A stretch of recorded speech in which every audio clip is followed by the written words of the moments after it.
Giklaro karon sa Malacañang nga alang sa accountability ug transparency ang gapadayon nga impeachment trial ni Vice President Sara Duterte ug dili aron mapugnan kini sa pagkakandidato isip presidente sa 2028 national elections.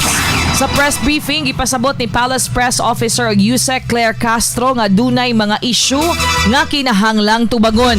Dili sa matod pa mapugnan ang bise sa pagdagan kung naa kini igong ebidensya aron maluwas ang kaugalingon labi na nga daghan kinig kaalyado nga mga senador.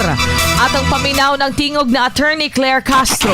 It's about transparency, accountability. May mga issues na dapat sagutin at hindi ito para hindi patakbuhin ang Vice Presidente. Bakit? Dahil kung mayroong sapat na ebidensya ang Vice Presidente para iligtas niya ang sarili niya sa mga issues na ito, hindi siya mapipigilan sa pagtakbo.